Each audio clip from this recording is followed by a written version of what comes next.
Okay. You're listening to the Mac and Jack Sports Show on Northeast Streaming Sports.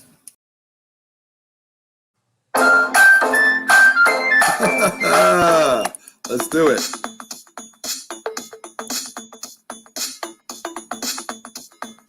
Pump up the volume. Pump up the volume.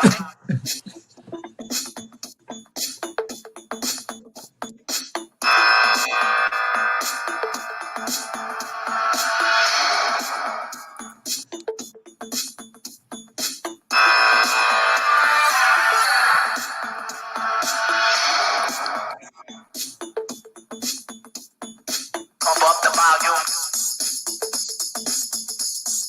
Pump up the volume.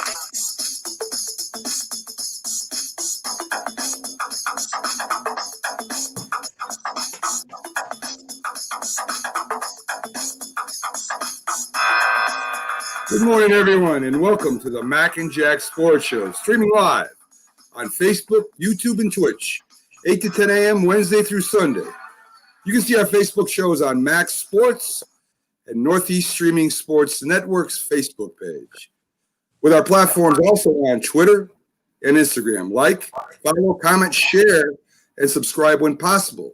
Check out the website on the macandjacksportshow.com called Mac's Sports Insiders for information on weekly guests, articles, team public relation updates, a list of shows on Northeast Streaming Sports, our great sponsors with links to their products and services. I'm your host, Mac, with your co-host, the legendary boxing writer, Jack Hirsch, and former president of the Boxing Association, Writers Association of America. There you go, Jack. I'll get it out. Mac, more importantly, what's with the introduction with that type of music? You're trying to be cool, hip-hop. You're trying to relate to the younger generation. Let the younger generation come to us. They respect old school. Let them come to us. Jack, is that all you had to say about that? You don't want to say how great it was, how the videos actually came together with that music. I thought it was great, Jack. I thought it was great. We've got to build audience everywhere, Jack. We got older fans and viewers out there. We also need them new guys out there too. So today, Jack, on our show, we have Byron Williams, our NFL analyst, former wide receiver of the New York Giants, Philadelphia Eagles, and five other teams in a couple leagues too. So he'll be on later around 8:30. And we also have Keith Engle, host of the TGI Sports Talk Show, giving us Patriots information, a little bit about the AFC playoffs, and of course, our Knicks update. So, Jack, today, as I was going through all the notes of yesterday, was a lot of sports news again, a lot of football, coaches, merry-go-round, signings, firings. But first, I want to get to the games, and then we'll get into the NFL. So the NHL continued the first games of the season, and the locals, Jack, New York Islanders, beat up the Rangers 4-0. The Bruins win in overtime over the Devils 3-2, and the Capitals beat the Sabres 6-4. For the Sabres, Paul McCabe, Olofsson, and Reeder with goals in the loss. The Bruins get goals from Marchand and Nick Ritchie. And in the Islanders win, Anders Lee gets 2 goals. He had a great year last year. Matt Barzal and Brock Nelson get a goal each. So, Jack, did you get a chance to I did. And what a disastrous start for the Rangers to begin the season. I'm talking about the first period. The Islanders get basically 3 quick goals on them. The game is, for the most part, over before it started. And Shesterkin, Igor Shesterkin, the Ranger goalie, what alarmed me is a couple of those goals were very, very stoppable. I mean, very stoppable. And he just seemed tight in the net. He got better, obviously, as the game went along. But you might get a New York Ranger goalie controversy, with the backup, Alex Gorgeviev.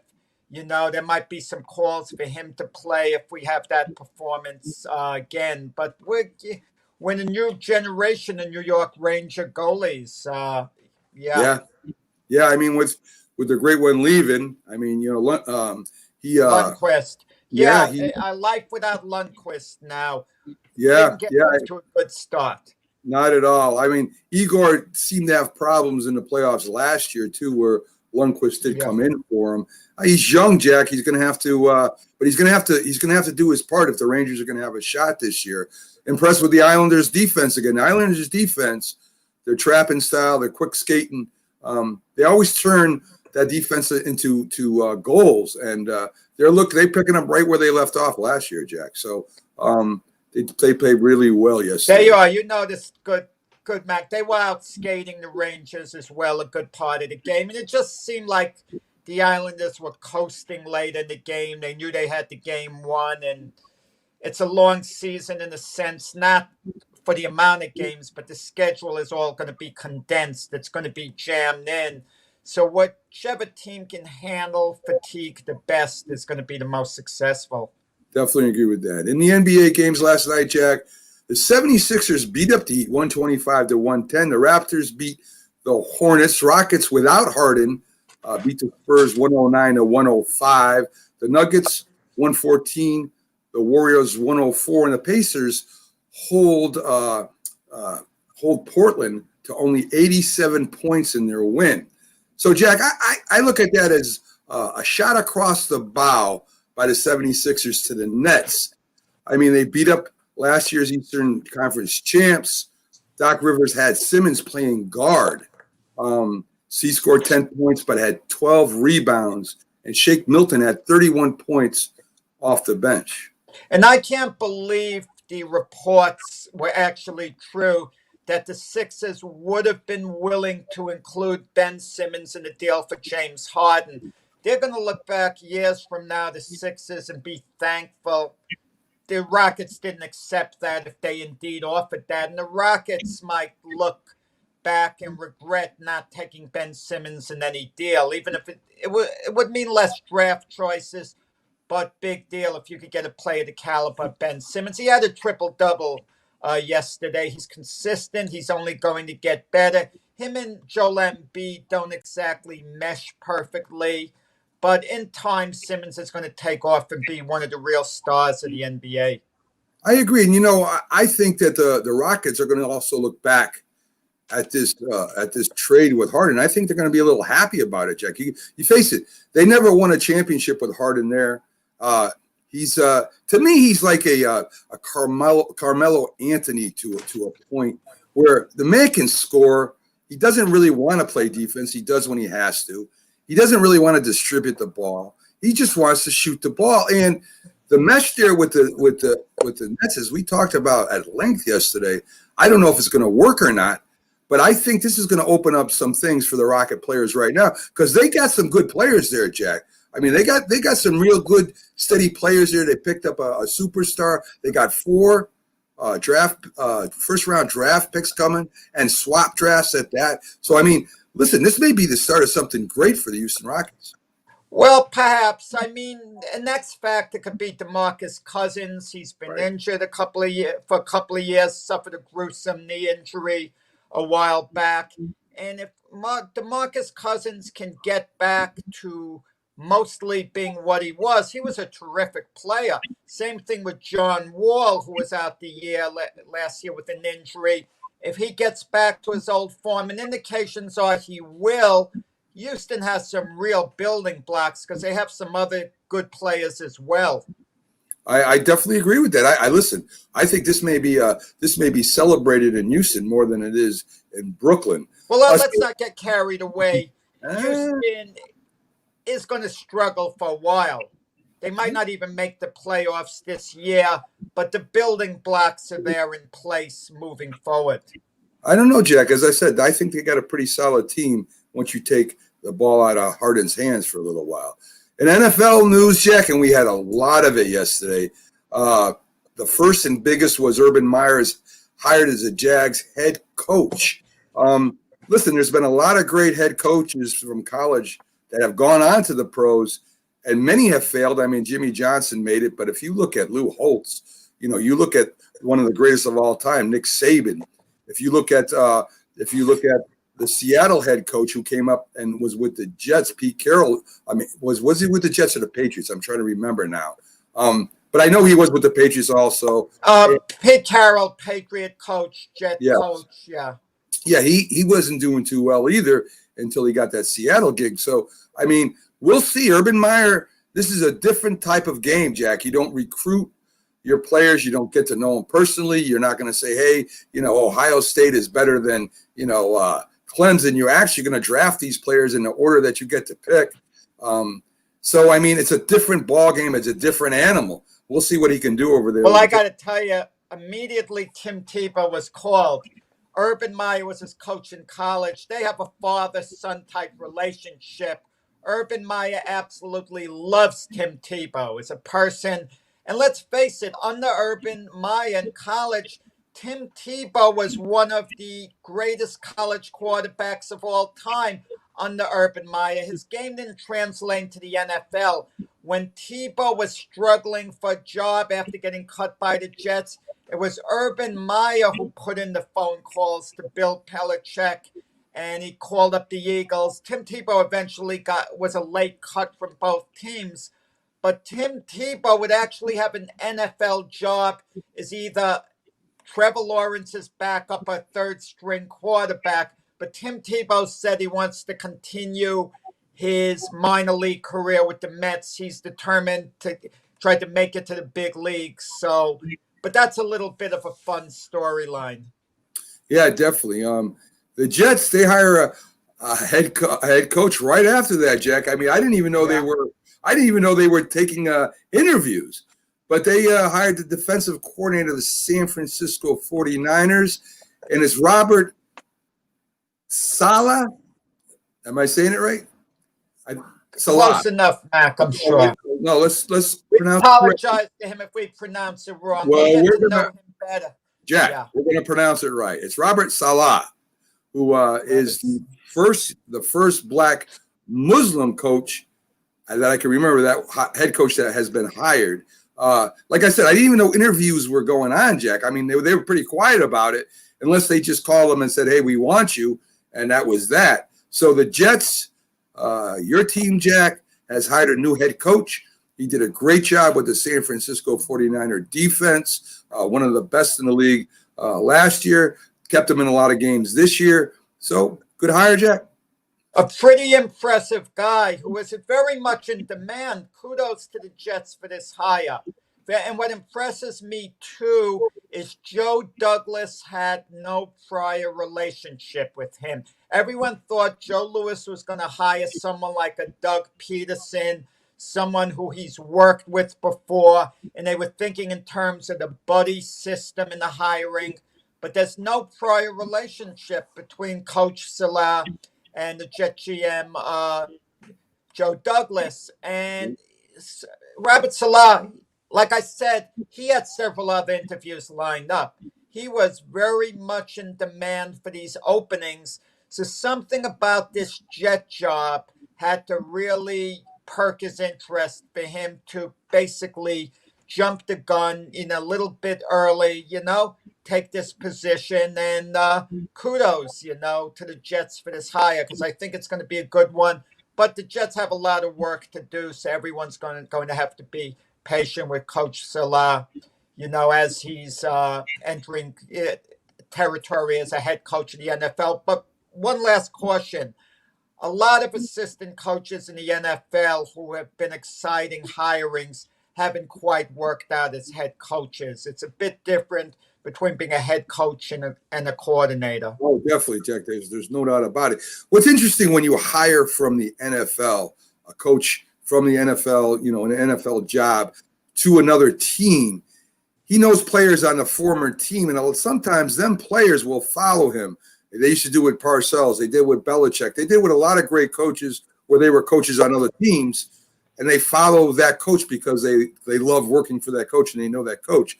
So you, as a Jet fan, you can bet that some of them 49er players, when they come up for free agency or whether they're cut from the 49ers and Saleh knows they're good, they might be heading your guy the Jets' way. So that's one perk of hiring. Well, with Matt LaFleur, I forgot his first name. Matt LaFleur, the Green Bay Packer coach's brother, who's the offensive coordinator for the 49ers, he reportedly is going to be coming to the Jets.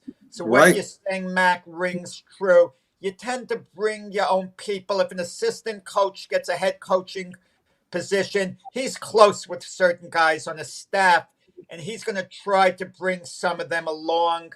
And it's a big decision for those assistants. Definitely. They're going to have to see what their job security is going to be, where they're at the time, whether they want to make the move or don't want to make the move. Yeah, so that's one of the benefits of hiring within the NFL. The Lions hire Brad Holmes, former the LA Rams scouting director, as their GM. Pretty good move, Jack. I mean, the Rams have built good teams. They've been competitive over the last few years, and the Lions need all the help they can get getting talent out there, Jack. Yeah, the Lions' job traditionally has been a mess. It makes us kind of appreciate Jim Caldwell a little more. He was let go after a couple of 9-7 seasons because they weren't taking the next step. 9-7 now looks like paradise for the Lions if they can Right. get there. And their jobs out there. A lot of times names come up who we're not familiar with. Right. Who've worked their way up the ranks of certain organizations. Normally, you'd think the best thing is to hire from within an organization. Have someone work their way up from a scout to a line coach, a quarterback coach, then a higher position on the team like an offensive or defensive coordinator. But it doesn't really work that way in the NFL. Teams are grabbing other teams' personnel. Sure. And that's good. Look, the Giants, Joe Judge, their head coach, they got him from the Patriots. Robert Salah, they got him from the 49ers, the Jets. I mean, that's an example. Yeah, definitely. The Steelers let go of offensive coordinator Randy Fitcher, Jack, and some of the coaches that were there, I guess, with him. The Steelers' offense changed over the last couple of years, Jack. They were in your face. We're going to run the ball down your throat. We're going to use play action pass. We're going to let Ben Roethlisberger throw the ball downfield.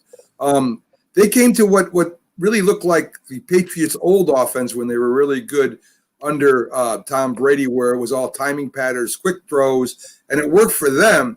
But it kind of, for the Steelers, I mean, you're talking about an older quarterback who is good at certain things, the team which is good at being physical. They changed the whole thing. It looks like the Steelers are upset what happened with them this year, getting knocked right out of the playoffs, starting off hot, falling fast and falling hard. So somebody had to go, Jack, and they got rid of their offensive player. Yeah, when the team grows old, suddenly changes have to be made. They were 11-0. They were the toast of the NFL. Some people were rating them ahead of Kansas City, making them a Super Bowl favorite. And all of a sudden, it fell apart. Outside of that one big comeback win against Indianapolis, they would have lost their last 5 regular season games and then their playoff game. They're going to have to address the Ben Roethlisberger situation. His situation in Pittsburgh is like Eli Manning's in New York. You got to start planning an exit. Okay, Now I know people are going to say, oh, no, you put the right players around Ben. He still can win. To a point, yeah. Same way they said about Eli. They've got to get younger there. And I'm not sure as far as Mason Rudolph. He was a 3rd-round draft choice. He's been with them a few years. I don't think he's the answer. But the Steelers want to do it the right way. You can't just cut Ben Roethlisberger, trade him away for all he's meant to the franchise. So it's a very sensitive situation, but maybe they should come to an understanding with Ben Roethlisberger. This is going to be your last year. Maybe they can move up a little in the draft and get one of the young quarterbacks, who's still out there, if someone impresses them enough. But the Steelers got to do something about the quarterback position. I think at least letting this Randy Fitcher go signals maybe to Steeler fans that maybe they're going back to the physical style play. Jared Goff is starting at quarterback versus Green Bay, Jack. The other quarterback is still banged up. Goff, we know, had surgery on his hand, but he's going to go, and I think that improves the Rams' chances of being competitive and maybe beating the Packers, Jack. Yeah, but if Goff runs into problems with his hand, gets hurt during the game, it's going to be a little intriguing because Blake Bortles, they activated him as the backup, and it's a good backup. Blake Bortles had years of NFL experience with the Jacksonville Jaguars. So unlike John Wolford, who never took an NFL snap and ironically got hurt in the beginning of the game when Jamal Adams ran into him, the Rams might not be as bad in the quarterback position as you think. The Rams are such a good all-around team that we look at the quarterback position as being a weak link. But really, what the Rams need is a game manager there. And Jared Goff has shown he can manage a game. It's going to be a big task going into Green Bay and winning there, though. So we got two rumors out there, Jack. One baseball, one football. Let me do the baseball first. Rumor has it that the Yankees and LeMahieu are close to signing a deal that, they have come to agreement that there's room to work with the numbers they have right now. So you may be seeing by the end of the day LeMahieu back in the Yankees uniform. And another rumor going around is that the Eagles are interested in talking to Jason Garrett about the head coaching position. What do you think about that, Jack? The Eagles need stability in the organization, and Jason Garrett's been their rival for a lot of years as a Cowboy. During his 9 years as the Cowboy head coach, he's broken their hearts on a couple occasions, as they've done to him. And him being the Giant coordinator, seeing the two games the Giants played against the Eagles this year. And Jason Garrett is a person who's easy to get along with. He's not confrontational. And I get the feeling the GM, Howie Roseman, doesn't want a coach he's going to butt heads with this time, the way he seemed to do with Doug Peterson. And the owner, Robert Lurie, he's not going to want a coach that's that argumentative. They'll give him the team. You coach the team. We're going to basically tell you what we want you to do with the quarterback position. Keep this in mind. Jason Garrett is supposed to at least be a quarterback guru. He was a quarterback himself in the NFL. He had Tony Romo, Zach Prescott. Both guys liked him a lot, and it could be a good fit. Not a dynamic hire, but a nice conservative fit if it happens. And with DJ LeMahieu, let me say just one thing, backtrack. As Yogi used to say, it ain't over till it's over. That's true. Another team could hear they're working with numbers. They could call DJ LeMahieu's agent and say, is it official? Is there any chance he could still come to us with the right offer? And DJ LeMahieu's agent could say, well, he and the Yankees are going to sign a deal very soon, but we're listening. Yeah, definitely. Go away with a major. It's not finished yet, Jack, but that's the word out there. I think a Jason Garrett hire has a lot of ramifications, and there are quite a few offensive coordinators out there right now looking for a job. So we'll see. Backstage right now, we got our NFL analyst, Byron Williams, who's been listening to us jabber, and he comes in every Friday. He's a former Giant and Eagle wide receiver. That's his biggest. Well, he's biggest known for being a great Giant wide receiver, but he played on 5 different teams, 3 different leagues. The man knows a lot about football. We love having him every week, and he's just in time as we bring him up for our underdog pick. Jack, we love doing our underdog pick, and we love having Byron doing the pick with us. So let's bring him up. How you doing today, Byron? I'm doing good. How you guys doing? We're hanging in there. You look as tired as I feel right now, Byron. I'll tell you right now. Yeah. I took a sleeping pill last night and slept real hard, I guess. Byron, I saw Paper Lion. You could get it on YouTube. Oh, yeah? Yeah. The picture wasn't too clear when I tuned in. I don't know why I got interested in it. I thought about me recommending it to you, and then I kind of checked it out a little. Oh, okay. Okay. Yeah. Yeah. So that's Jack's tip for you all out there, not just Byron. Go ahead and check out Paper Lion, a story about a news columnist that ends up going out and trying out for the Lions, and they keep him on there to see what it's really like to be a Can football you player imagine in the them NFL and the trying O. today? I would love to see you go out there and try out for the Giants and let them keep you, Jack, and let's see how many hits you could take. So I would love to see that. So anyway, Byron, I would practice my field goal kicking. That would be about it. I'm trying to avoid Yes, the contact. I think you'll be a good relief quarterback. Relief. yes, I think he I would be. would call, if I was called into the game, I would pull a hamstring on the way to the huddle and then turn around. Yeah. That's awesome, guys. So You hear? Underdog is here.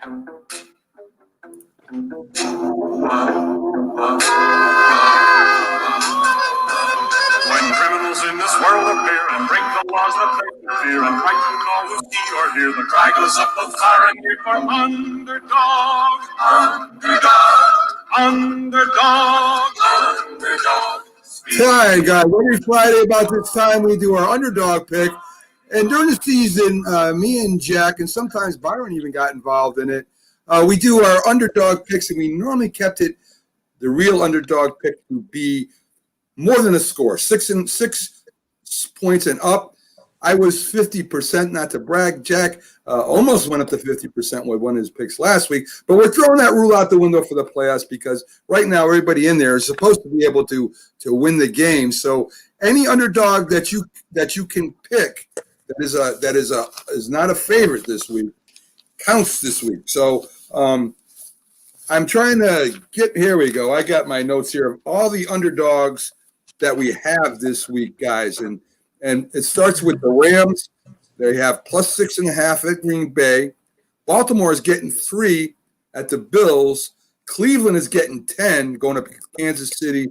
And Tampa Bay is getting 3.5 going against New Orleans.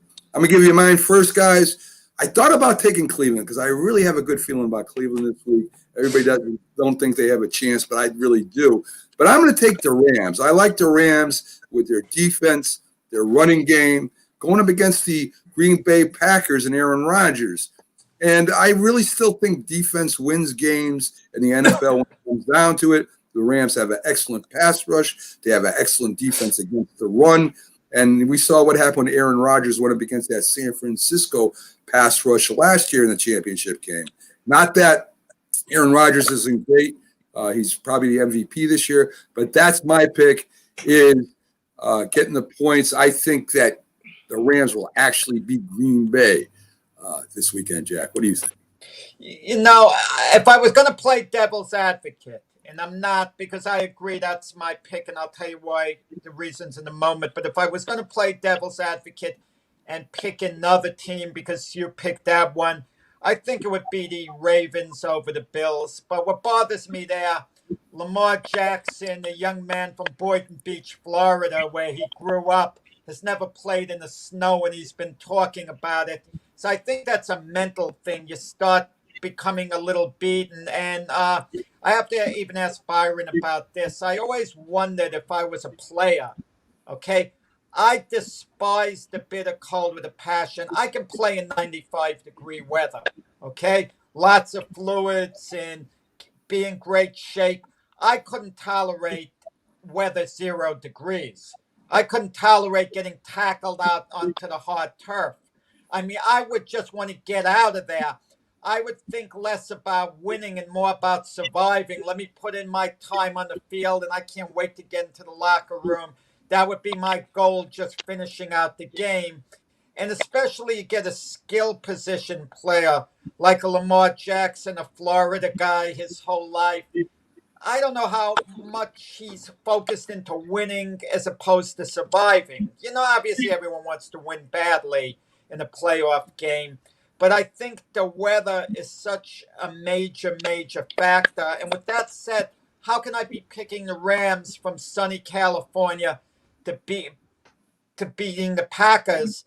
I agree with Mac. I just think the Rams, people are going to sleep on them. The one position that they are maybe a little weak in is the most important position of all, quarterback. Okay, Jared Goff who's a decent game manager, but when he's hurt, who knows what he's going to bring to the table. But you got Blake Bortles. He's been with them weeks. I have to feel he knows enough of this system if he has to come in. And he was a starting quarterback for years. So he's not a fly-by-night guy. And you just look at their receivers, Cooper Kupp, Robert Woods, Mick Akers, a running back. And then you look at the Packers. We're mesmerized by the great Aaron Rodgers. Wouldn't have you loved to have had him throwing the ball to you, Byron, Aaron Rodgers? Man, oh man. And he got a great receiver in Devonta Adams. But guess what? The Rams have the best shutdown corner in the NFL in Jalen Ramsey. If Jalen Ramsey does his job there, wow, he's taking away the best weapon that the Packers have. And even in special teams, Johnny Hecker, the Ram punter, always gives him great field position there. So I'm going to go with the Rams to pull a big upset, even though on the surface, people are already thinking Green Bay's winning the game. I think we're holding the Jet loss, that the loss that the Rams suffered to the Jets, a little too much against them. Because if we forget that game, the Rams are really good, well-balanced team. So there's a lot of stuff there, Byron. A lot of stuff. I'm gonna take the Ravens over the Bills. Nice. Good pick. Because I just think at the end, in the fourth quarter, I think Green Bay gonna take the Rams, but that's my opinion. But you're absolutely right, Jack. The Rams defense been playing outstanding. Darius Williams, the other kid on the opposite side of Jalen Ramsey, is a great cornerback as well. He intercepted the ball for a touchdown last week. But typically, the Bills didn't really dominate that game enough last week. I think they're slipping. I think the playoff is getting them. I think the Ravens was the team from last year. They got a lot of chip. They got a chip on their shoulders. So I think the Ravens gonna sneak up on the Bills. It's gonna be a good game. It's gonna be one of the best games this weekend. But I think the Ravens gonna take over the Bills. And from what we can pick them both. We can pick them both, can't we? So what? No, it's just one pick, Jack. So with what Jack asked you about as far as playing in the elements, Byron, I feel that their wide receivers had an advantage in cold weather, even though it's harder to throw the ball because you know where you're going. You put a little move, the cornerback falls down and can't recover or slips, and you're open more than you're covered on good weather. But it's harder, of course, to throw and catch the ball. So when you did play like in the colder areas, and of course, the Giants does get cold and does get snow also. Is it harder? Do the hits sting more when you hit the ground? Does it hurt more? Or you're just so into the game, you're not even thinking about it till after the game? I think if you're mature-minded, you really don't. It really don't affect you. It has some effect on some players, but I played in my coldest game, 46 below in Chicago with the Giants, and that was my coldest game. I'm from Texas, and I played years up in Canada. I think you get to the point where your body makes some adjustment. But actually, if you're a mature-minded player, you're there to win the game. And it might affect a few guys, but the majority of the guys really can adapt, and they know that they're working the job. They have an opportunity to win. And they be thinking about the playoff checks. So I think at the end, I think it probably don't affect too many guys, but some guys it probably affect. But I definitely know that playing in Green Bay and playing Chicago could affect some of the players. And Byron, with that being said, I mean you're there anyway. If you're there and want to be miserable, you're going to lose the game anyway. If you're there, you might as well win it. And compared to the past, now I've watched the past games. Of course, I'm old enough to see before there was heated seats and you had those warming pads for your hands. And they would actually huddle around trash cans that had wood in it and started on fire. So that's how they kept themselves warm. And so, I mean, it has gotten better for players in the NFL where you can stay warmer, where you get the heated benches and such. But one of the greatest things I saw was when the Dallas Cowboys played the Ice Bowl against the Green Bay Packers. And, of course, that came down to last play with a quarterback sneak by Bart Starr to beat Dallas. Great game. But the Green Bay Packers were kind of talking afterwards, and Dallas had Bob Hayes, a world-class world-class runner in track and field, fast as heck. Bullet Gold Bob, medalist in the Tokyo Right. Olympics '64. And, yeah. I know Bob real well. I had his number. I talked to him a lot when he They- passed well, away. Well, they said the reason they had a good advantage over Bob was because when the ball wasn't going to him, he kept his hands in his pockets, so it was an easy read for him. So, I mean, yeah, definitely the weather affects the game, and definitely maybe you feel it hits a little bit more, but you're there to win. You're concentrating, and going there just to be miserable and you're going to lose anyway is not even worth going. So I imagine that being a professional, being paid, you try to take that out of your mind and play football the best you can in any kind of weather. Yeah, I agree to that. But at the end, though, I think Green Bay they do have the advantage in the fourth quarter. They are used to the cold, but a good coach would have his team up there a little bit early just to get used to that temperature. I meant to ask you that. Yeah, That so was some teams make that adjustment to where they can get their players up there, get used to the cold, because it don't take them probably about a good 24 hours to get adjusted to the cold weather. Byron, you could get better practices in comfortable weather, I'm sure. Are you better off getting the better practices in comfortable weather, or going to very cold conditions and getting in practices not as good, but your body is getting used to the cold weather? I mean, what's the answer? I'm not sure what I would do if I were coach. Yeah, I just think you have to make those adjustments. I mean, good coaches do that, and they talk about that. But I tell you too, the running back might be a key factor in the Rams Green Bay game. Being able to run, Mick Akers, ball control, the clock control, and all that. So Green Bay is good at that. But the Rams last week, that little running back came out of nowhere, the rookie, and had an outstanding game up in Seattle. But hopefully we'll see a great game. what do you think? What do you think about what Troy Aikman said? It raised a few eyebrows that Aaron Donald is the best defensive player he's ever seen. He's not lying. I mean, for proof, the way he's playing right now, the year that he had an awesome year. He dominated. I mean, People thought of LT though immediately. They said better than LT. And Reggie White. I ain't seen too many. Well, I played with LT. I ain't seen too many players can stop LT. I mean, just LT, the one who changed the game. LT, and then along came Reggie White. So, everybody gonna have an argument about that. But Aaron ain't good as LT. I seen it firsthand with my own eyes. I have seen him do things that nobody can even imagine. If teams didn't know what LT was, he gonna create headache. Couldn't nobody stop LT? Nobody. Yeah, very true. And that was also, not to take any credit away from LT, the '86 Giants were probably one of the greatest defenses overall in the history of football. So a lot of great players on that team that helped LT become one of the greatest too. So Byron, the Giants we did a Giants wrap up, and I want you to play GM for the Giants real quick with this draft pick. Number 11, the Giants have this year. A lot of people are talking about, a wide receiver, maybe a tight end to replace Evan Ingram, and, maybe another running back, maybe a quarterback competition with Jones. If you were GM and you had the 11th pick in the first round, what direction would you be looking at first? I would definitely give me a wide receiver. Every team out here need a wide receiver that other teams have to double or worry about.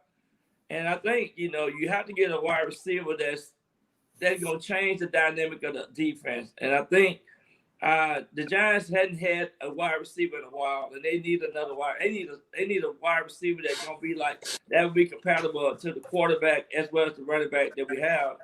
And but I figured that out. But I would definitely see if I can get one of the best wide receiver. A wide receiver like a Devontae Smith don't come around that often because he can do everything. He changed the whole scheme of things. But would he last till number 11? No, he won't last till number 11. That's the only thing. I would move up. I would try to move up to get him.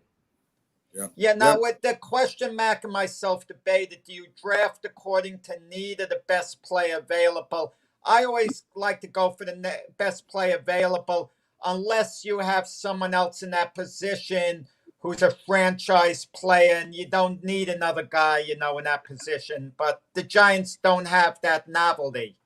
Absolutely. You always have to go with the best players available. Yeah. But like I said, you don't get too many Devontae Smiths that often. So you can move up to get him. That would be the only way I'll move up. But definitely it's based off of need. They got some needs that they have. They got some, defensive secondary. They need another linebacker. They need some players to fill some of the gaps that and concerns that they have. Yeah, I definitely agree with that. And you know something, I don't care what anybody says. I'd be looking at a tight end direction if I was the Giants. So let's break down the NFC games. You're like Evan Ingram, Mac. Yeah. Runs a couple of balls and he gets cut. Mac is tougher than Bill Parcells. Mac. Well, he did make the Pro Bowl. Didn't he make the Pro Bowl? Yeah, that's it. Come on. Yeah, I know, right? So anyway, Byron, in NFC games, we talked about it a little bit. Let's break down the Rams and Green Bay even a little bit more. Now, Green Bay defense is okay. They're not that great against the run. The Rams got a very good running game. Green Bay has a good running game I think that's a lot to do with, both Aarons. You got Aaron Jones and Aaron Rodgers. They kind of make that team click. But that's a real good defense they're going up against. Running, passing, pass rushing, coverage in the Rams.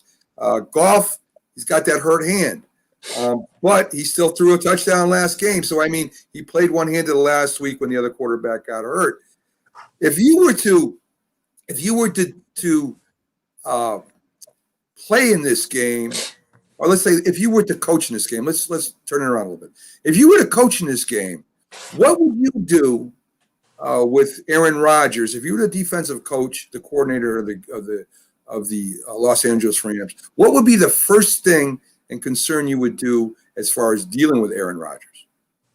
Well, I definitely make sure you get the ball out a little quicker. You utilize the running backs, and have to insert the tight end a little bit in our offensive game plan, because I just think they definitely going to be on Devontae Adams. They're going to be he's dynamic, but I would definitely make sure Aaron Rodgers be able to play the whole game and not get hits and have a concern about it. But I would definitely use that running back out of the backfield, because that's the advantage that Green Bay gonna have, and the angles that they can take. But definitely getting the ball out of Aaron Rodgers' hand quick enough to where he don't take big hits, and he can being able to stay into the game. So that's Byron. That's as the offensive coordinator of Green Bay. But what if you were the defensive coordinator of the Rams? What would you be doing to stop Aaron Rodgers? I would definitely use a combination with the line for my rush schemes and everything like that. They don't talk too much about the Rams linebacker. I'll have to somehow insert my linebacker to where they're able to fill those areas, those gap areas, to keep Aaron Rodgers under control and to have him second guessing. When you have him second guessing, then he can't really dominate the game the way he does. But when he have some time back there, he gonna eat you alive. Can't nobody stop him. Do you blitz him and take that risk? Every now and then I would have to blitz them to take that risk, because they are concerned with the defensive line. But if you blitz him with a linebacker or a safety or somebody like that, that would really keep him off set and keep him on alert mode to make sure that he don't have time like he usually have. It's fun. Yeah, go ahead, Matt. I watch Adams running his routes as a wide receiver. He really doesn't use his hands. When I was watching him, he makes moves and makes the defensive back commit right off the rip, and that's where he jumps him. And that was really unique to me, Byron, because a lot of receivers will hand fight, slap the hand away so they can get open. He doesn't even do that. He doesn't waste his time with that. So do you come up, do you try to jam him off the line of scrimmage and then maybe rotate the secondary towards him when he's playing to leave the tight end and maybe Jones open on the other side? Or do you just go one-on-one with your best guy against him the whole game? I would try to jam him, because when he get off the line of scrimmage, you can't control him, because he's such a great route runner. So if you can slow him down a little bit off the line of scrimmage within the first 5 yards, and then I think that would kind of that'd get Aaron Rodgers might have to come off of him and then pick up another receiver. But definitely I would have to either play one guy over the top and one behind him. Right. Because his routes, and once he get in the middle of the field, you don't know which way he got going, because him and Aaron Rodgers have option plays. He can either go to the right or left, or either take it to the house. And that's the good thing about them. They on the same page when he have his options, and then Aaron Rodgers usually throw him open. So it's very, you have to have a guy over the top, or either stop him from coming off the line of scrimmage. Because once he gets his momentum into his routes, he's hard to stop. I'm not saying I necessarily disagree, but they have the best cornerback, in my opinion, at least in the NFL, guarding Devonta Adams and Jalen Ramsey. I mean, it's going to be tough for the Packers to get Adams free a lot of the time. But I heard Darius Williams and Trey the other two corners might be on him more, and they might use Ramsey for another assignment. So the good thing about the Rams, they do have some good defensive players from top to bottom. Definitely. So I just think it's gonna be a challenge for them. But if it gets snow and the field is different on mobility and being able to run routes, then of course Green Bay gonna have the advantage. And I'll tell you, if I'm Aaron Rodgers, if I lose a close game, and because I didn't have the offensive weapons, when you consider the way the Packers have drafted for the last decade, not giving him any help at all, I mean, I would be livid. I mean, Jordan Love was their number one draft pick. They moved up to get a quarterback last year, and he's on the, and he's no threat to Rodgers. And talk about, I don't want to say Jordan Love isn't going to be a productive NFL player at some point. Maybe he will be. I don't have a clue. But they had an ideal chance to get Aaron Rodgers some help over a number of years, and they didn't. I agree, but Love will be able to be like a Steve Young. He'll be able to learn from one of the best quarterbacks ever. And I think when he have his time, he'll have everything down because he's been able to learn from Aaron Rodgers. I don't Steve know about Young, huh? I don't know the comparison, but listen, consider this. You appreciate the other leagues outside of the NFL because you played in them, and you can vouch as well as anyone. There's a lot of talent in those leagues, right? Right. Steve Young had a nice run in the USFL. See, he was ready to step in at a snap of the finger. Jordan Love won't be ready to all of a sudden just step in and be a top-of-the-line quarterback the way Steve Young was. Well, we don't know that yet. We're going to see that. But I think by him just playing and learning and going to the film room and learning the speed of the game, I think that's very important. I think these players now in his chance got an opportunity to see that. I think a lot of times they throw these players in, and these players can't make that adjustment. And so at least he can have some years to sit there and watch the best Aaron Rodgers. And I think he's going to have a great opportunity once he get a chance to play. Yeah, definitely, Byron. And getting Rodgers' help, I don't know how you could do more than 13-3 for the year. It's pretty good record. So we got Tampa Bay and New Orleans. Tampa Bay has got beat twice by New Orleans. It's hard to beat a team 3 times. Tampa Bay, man for man, may have one of the most talented teams in the league, but New Orleans seems to have their number. You got Brady, of course, with all those weapons, a good Tampa Bay defense. Breeze with his weapons, great running back, and Jamara. And then you got the Saints defense that's up and down. Sometimes they're number 1 in the league, and sometimes they don't look so good, Byron. So who do you like in that game and why? I think it'll be a great game. I was watching they played the first game of the season, kicked off the season. Of course, New Orleans beat them. But I think Tampa Bay have made some adjustments. I do think that, and I think it's gonna come down to which defense plays the best. And I think it could go either way. It's a flip of the coin. You throw all those other games out, and like I said, it's hard to beat a team the third time around. When you see somebody for the third time, it's just gonna be harder. And really, you want Drew Brees to win, which also I'm a big fan of Tom Brady, so I just think it's gonna be an awesome game. Hopefully, it'll be a game that whoever had the ball last win the game. But Tampa Bay have been playing. If they can get everybody into the scheme of their offense, I think with those receivers, I think it's gonna be a good game. I mean, they evenly matched. They're almost across the board. Very true. Very Now, the true. 2 times they played, my feeling was you could throw the first game out. It was opening game, and Tampa had the new players. They're getting to learn one another. So New Orleans beats them. But I'll tell you, when they played the second time around well into the season, and it was at Tampa Bay, and New Orleans manhandled them, beat them so easily, that was cause for concern, that game. And Tampa Bay is so well rounded. You look at like all the positions, you can't pass on them. That's possibly their one weakness that they have. But all the weapons they have, the running back, Jones, Fournette, their receivers, Evans, AB. What's the deal with AB here? All of a sudden he went from, an outcast to he might be the toast of the NFL. Can you imagine AB holding up the Super Bowl trophy as the MVP of the Super Bowl? I mean, imagine what a story that would be. But AB is a heck of a receiver. And what amazes me is his physical condition. How could the guy lay off and come back and be such a force? Because he was a wide receiver, man.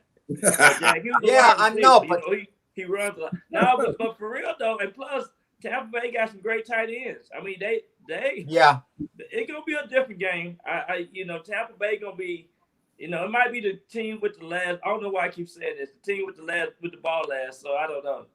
Well, if that's the case, guys, the New Orleans kicker Will Lutz has hit a little bit of a slump. Oh yeah. No one talks about kickers normally in games like that. We talk about the glamour players, but that in New Orleans actually was taking a little peek at some other kickers. And when you take a look at kickers like that, when you take a look at other kickers during the playoffs, that's a very bad sign. Well, that might be the ticker right there, special teams. Yeah. Nobody talks about that, Byron. And one of the most important part of a game as far as field position, big plays, and you'd rather drive 50 yards than 80 yards at any time. The chances of you messing up driving 80 yards, of course, it increases the chance for mistakes and penalties and stuff like that, turnovers. So, I think the punter, the kicker, all that's going to come into play. I hope New Orleans doesn't dominate them again, even though I'm not a huge Tampa Bay fan. I am a great football fan. I want to see a great game, and that would be great. Before we let you go, Byron, me and you have been talking off air a little bit about the Super Bowl show that we got coming up. It's going to be a huge show where we're going to have Keith, Robert, hopefully you involved, and we're going to get some pictures and video of your camp. I know this year it's a little bit off the beaten trail with COVID, and that you probably won't be down in Tampa Bay this year that weekend. I'm not sure if it's a kibosh yet or not. I haven't checked with you lately, but we're definitely going to give you some great pictures with Franco Harris and Barry Sanders and some of the things you guys do out there for the kids. So we're definitely going to include that in the Super Bowl show coming up, and a great job you do with all that stuff, Byron. You're a heck of a human being.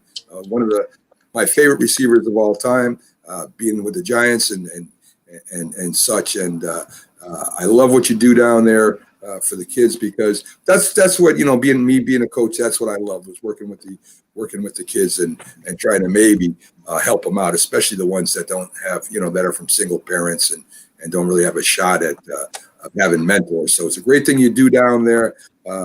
We love having you out every Friday, and hopefully you can make it in for the Super Bowl show too. I don't know what you got going on, but we'll at least come in and make an appearance. We'll make it happen. We definitely make that happen. It's all about the kids. I got a call yesterday. They're doing a girls football camp at the Cowboy Stadium. They want me to help them set up for these little girls. I didn't know as many. This blew my mind when I found out how many girls want to play football. Yeah. So they want me to help create a little football mini camp for the girls, but it's unbelievable. Football is one of the heartbeats of our life. And Jack, I know you've been over there in that boxing arena, but it's fun because the kids get to participate early on. Oh yeah. You learn so many good things about life. Right. On the football field, about teamwork, discipline, and being respectful to the coaches and things like that. They all come in to make us a whole person. So that's why I do a lot of these football camps. Yeah, Yeah, Brian. Well said. togetherness is amazing. Yeah, yeah. Well said, Byron. We'll see you. We'll see you next week, next Friday, same bad time, same bad channel, hopefully, and we'll be on our way to maybe seeing who's going to be playing for the championship, Byron. That'll be exciting too. And have a great day. Enjoy the games this weekend coming up, Byron, and we'll catch you later, my friend. We didn't Okay. ask him about the James Harden deal in Texas. Maybe next time. Well, a quick question before Get him you. out of here. Get him out of Texas. A quick question before you go, Byron. What teams do you follow in basketball and hockey? Well, I just like the Mavericks, of course. I'm right here in Dallas. But, I used to love the Warriors, but I always like to watch a good Kevin Durant. He went to University of Texas. My daughter, he almost tried to date my daughter. So I kind of like Kevin Durant. He's a great player. He's all about the game. Yeah. I follow Kevin Durant a little bit because I like what he does off the court as well. And just guys that I kind of know that people know that to watch. But I was a great basketball player, by the way, Jack. Okay. I was didn't know averaging that. 25 points in high school. Now I'm telling you. So how come you picked football over basketball? I just love football, but basketball is a whole different thing. I think being indoors make you a little of a wuss, but playing football, that's a man's game. And hockey, Byron. Do you follow any of the teams in hockey?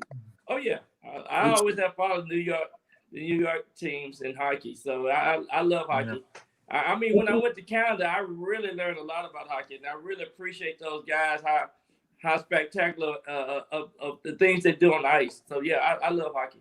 And that's talking about not being a wuss, and that's indoor, Byron. I don't know if you want to say that about hockey players. Well, I don't know what would have been a worse hit in football or getting checked into the boards in hockey. Really getting checked hard into the boards. I don't know about that. I know about getting your jaw broken against the Redskins and going across that middle in football. Okay. It's not no joke. Everybody can't go across the middle in football. That's what I tried to tell Mac. He thinks hitting a baseball is harder to do than cutting across the middle, knowing you're going to get flattened. That was not. I'd rather face that batter. Byron, I agree. Byron, he's rephrasing as he always does. He rephrases the question, the topic, to make it sound like I said that. That's not what I said. So anyway, that's what makes you the Mac and Jack show. That's Jack keep you on your feet and shoes. Very true. Hey, Byron, again, have a great weekend, and we'll see you next Friday, my friend. All right. Hey, Byron. Keep up the good work. The great Byron Williams, he's a great guest, comes in all the time and gives us insight to really what it is playing in the NFL, Jack. And I like these guys, our guests. They're like friends now. I look forward to mornings like with Byron, getting a little time to hang out with them and talk. It's like talking to a friend each week.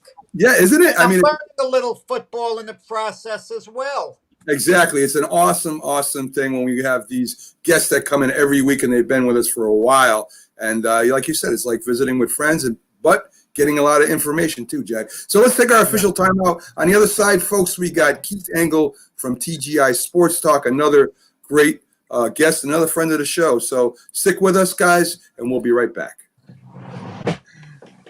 If you served honorably in our nation's armed forces and you're looking for a way to continue serving your fellow veterans in your community, then join AMVETS. Each year, AMVETS members volunteer millions of hours at VA healthcare facilities from coast to coast, helping to improve the lives of their fellow veterans through the VA Voluntary Services Program. AMVETS posts and departments also participate in a wide variety of community service projects, ranging from Americanism in our schools to supporting the Special Olympics and Boy Scouts of America.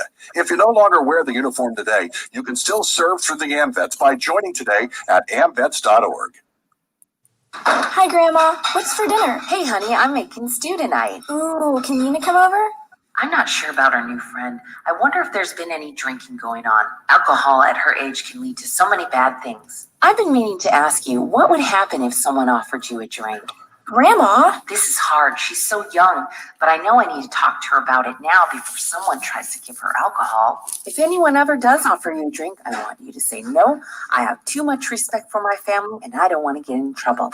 Okay. Really? I promise, Grandma. I love you too.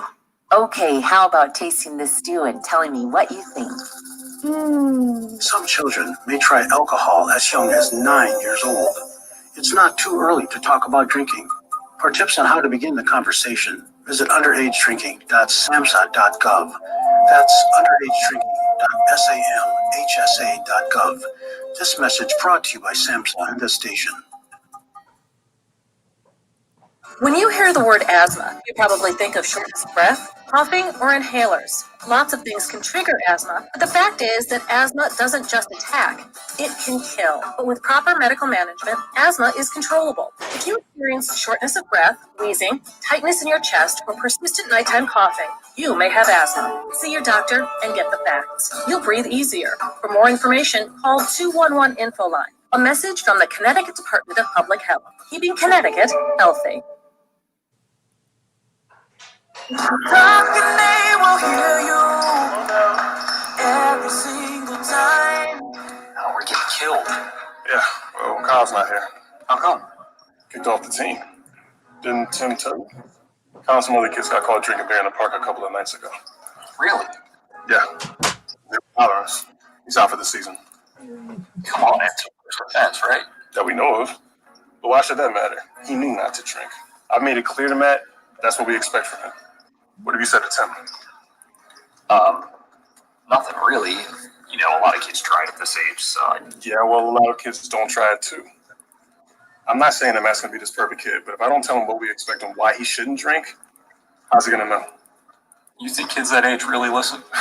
They never admit it, Bill, but they hear more than you think. Talk. They hear you. For more information about talking with kids about underage drinking, visit underagedrinking.gov.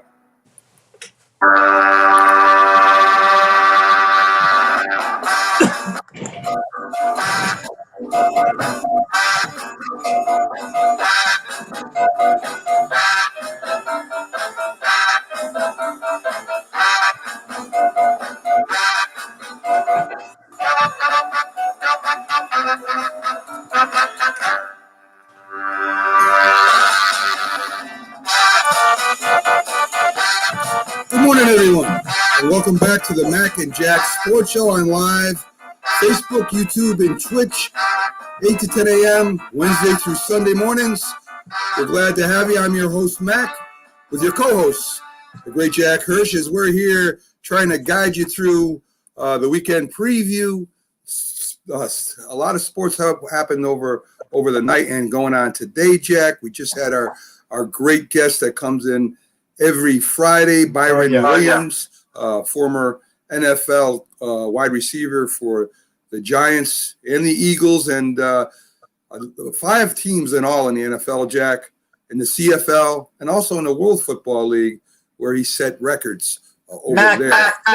settle not a dispute, a division that Byron and myself had on weather. I would rather play in very hot weather as opposed to freezing cold weather football. Which one would you pick? You look like a cold weather guy. It didn't matter to me, Jack, when I got on the field. I mean, if you had a choice, one or the other. If I had a choice, I would like it like at 60 degrees, Jack. That would be my choice. No, I'm talking 90 degrees or 0 degrees. Yeah, I mean, listen, Jack, they both come with problems. When it's 90 degrees, you run out of your breath quicker as you do in the very cold. You overheat. You got to try to cool your body down when you're off the field. And then, of course, in the cold, you've got to get warm when you're off the field. And, of course, the running conditions are a little bit different. Tackling's a little bit different when you're outside in the cold because of your footing, blocking, all that stuff. It's all relevant. You know what the worst thing is, Jack, because I played quarterback, is the wind. The wind can take the ball and bring it somewhere else. And if you got to, throw the ball in the tight spaces, that little 30-mile-an-hour wind can take it right into the defender's hands. Mac, I witnessed that the year after the Jets won the Super Bowl. They were playing the Kansas City Chiefs in the playoffs at Shea Stadium. And those who might not remember, Shea Stadium had a big opening. It was like a wind tunnel. Joe Namath, all his passes seemed to be thrown into the wind, and the ball would die out. No one had a better arm than Joe Willie. yet the wind would take the ball, and the wind was controlling the game. The Yeah, wind was the best defense out there for the Chiefs. Even the great Phil Simms, he said he had to develop a really tight spiral to cut through the wind. Eli Manning played in a lot of wind, and of course in Chicago, the windy city itself. I mean, the quarterbacks up there. I mean, that's not taken into consideration in stats and stuff like that during the year. I mean, you're like you said, even Giant Stadium is a wind tunnel, and who can forget when Sean Landetta, the people that are around them, went to punt the ball. Chicago, and the ball blew away from his leg, and he missed the football. Big turning point in that game, Jack. The Giants were still in that game, and that one play, the Chicago Bears recovered it and scored an easy touchdown. So, I mean, that to me was the toughest weather condition. It wasn't the cold, it wasn't the heat, it was the wind, Jack. Well, the San Francisco Giants used to play their games at Candlestick Park, which was notorious for the wind. And they had a pitcher named Stu Miller. He went into his windup to pitch, and the wind blew him off the mound. Imagine that. You're barking because the wind blew you off the pitching mound. Incredible. So there's a lot of conditions. I mean, rain. I mean, I imagine in certain states it rains more than others, and the humidity. I mean, all that stuff. I've been down in New Mexico, Arizona area, and it's hot, but it's not humid. Where you're down in Mississippi, where I've been too, and I would imagine in New Orleans it gets very humid. That's why they probably have that indoor stadium. But it serves as a home field advantage to a lot of teams. The weather does anyway. So coming up next, Jack, he's not in studio yet, but we have Keith Engle from TGI Sports Talk. In fact, he's just finishing up his show. He also is one of the shows on Northeast Streaming Sports Guys. If you follow this show, and you're a fan of this show, go on over there and check out the shows over there. They have like 12 different shows. It's all about sports, mainly about the Northeast. They have a wrestling show over there. They also have a show down from Louisiana and Tennessee. They're outreaching. They have some really good young talent over there. And Keith Engle is one of the highest viewed shows, on Northeast Streaming Sports. He does a tremendous job, and he'll be up in a minute. But while we have a minute, Jack, there's something I always love doing with you every day. And, I think you know what I'm talking about. At least I hope you know what I'm talking about. But I think so. Just make it fair. Come at me direct with a trivia question. I mean, you got to dance around it kind of. I'm gonna hear which band played, who's on the drums. Jack, it's all relevant to sports. You know that. I mean, even the bands playing at the halftime show in the Super Bowl are relative. Last time you stumped me on Michael Jackson. What the heck does he have to do directly with sports knowledge? Well, I mean, there's a lot I don't know. Listen, there's more I don't know than I know. But right. At least if I'm going to get stumped, I want it to be on hardcore sports. Yeah, questions are good. No, they're good questions. Don't get me wrong. I'm getting educated by learning these questions. Right. So we're gonna keep it strictly hardcore sports today, Jack. And this is a basketball trivia question, and this has to do with the 1981 championship win. The MVP. Who was the MVP, Jack, of the Boston Celtics in the 1981 championship win? 1981 championship win. I think that's the year. Wait. They beat the Houston Rockets in the finals. Okay. On the surface, you'd say Larry Bird, Kevin McHale. Maxwell was the MVP. Cedric Maxwell. 100% right, Jack. You nailed it that time. Maxwell, yeah. I was thinking one of the big three, between Parrish, McHale and Bird. And of course, you could throw in Johnson in there too. Dennis Johnson. I thought about him, but I don't even know if he was with the Celtics. DJ, right, came from the Seattle Supersonics, and he was a remarkable story because Lenny Wilkins, who was a very stable guy, excellent coach, he didn't particularly care for Dennis Johnson when he was on the Seahawks, but he went to the Celtics. When you come to a team like the Celtics and you have leaders like Larry Bird, Kevin McHale, you toe the line. So Right. that's a lesson to be learned for any problem player. If you trade him to a team, be sure the leadership is very strong on that team for him to toe the line. But Oh, I yeah, definitely do that. And the Celtics right now, Jack, believe it or not, are in first place. They've got off to a fast start. It's still early, but they have enough talent to win that conference, Jack. And I mean, we're all talking about the Nets and the big trade, and we're talking about Harden going in there and Durant together with Kyrie if he ever comes back and decides to play for the Nets. Well, Houston contacted the Celtics to trade Harden to them, but they wanted Jaylen Brown to be part of the deal, and Danny Ainge said no. I mean, they weren't going to do it. The Celtics weren't going to mortgage their whole future. And but right now, you know what hurt the Celtics more than anything else? Kyrie Irving. Yeah. We talk about Kyrie Irving. Keep this in mind. LeBron James's last year with the Cavaliers, they went to the finals.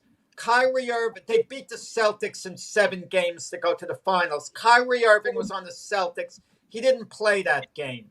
Kyrie Irving has missed a number of games, and we assumed he was injured, and we're not saying he's not, but we kind of have to wonder how many of those games he legitimately missed because he was physically hurt, as opposed to maybe taking off a little longer than he could have. Oh, definitely. Something. I think that's going to be an adventure over there at Brooklyn. Jack, backstage right now, we got one of our favorite guests who come over every week, and he does even co-hosted with me once. He does a lot of our special shows. He's incredible at what he does over there at TGI Sports Talk, a member of the Northeast Streaming Sports Network over there. So let's bring up Keith Engle, and let's see how he's doing today. I know he just got done doing his show. How you doing? Thank you. Very good, gentlemen. How are you today? Keith, a quick question, only because I see you have on the Yankee attire. Any news that's come in the last hour with DJ LeMayo? Because Mac did mention it at the start of the show. Our producer Linda, who does fantastic work, got the word out that I wouldn't have known otherwise that the Yankees on the verge of signing him.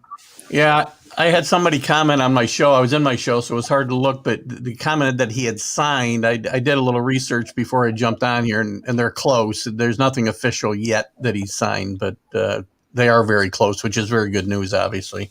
Yeah, I would imagine, Keith. Really, it's baseball season for me, by the way.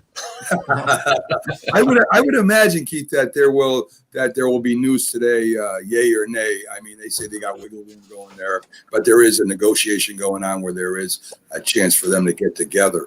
Yeah, I think so. Keith, we wrapped up the Patriots last week. I'm almost positive, and I asked Byron this about the Giants. Of course, we got the draft coming up soon after the season's over.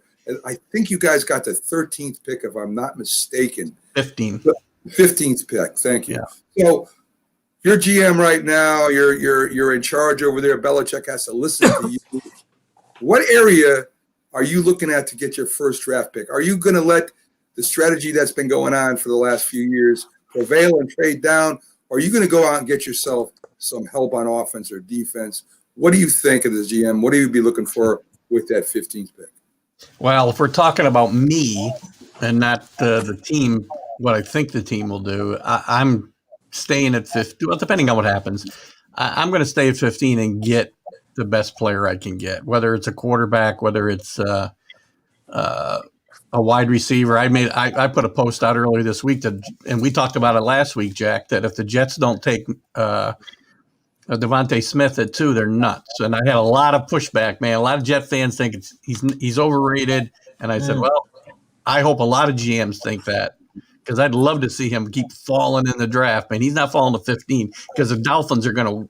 Dolphins will gobble. I can't see the Dolphins letting him go past 3. Yeah, I can't either. And if I look at the Patriots, obviously have a lot of needs to address. I've talked about retooling.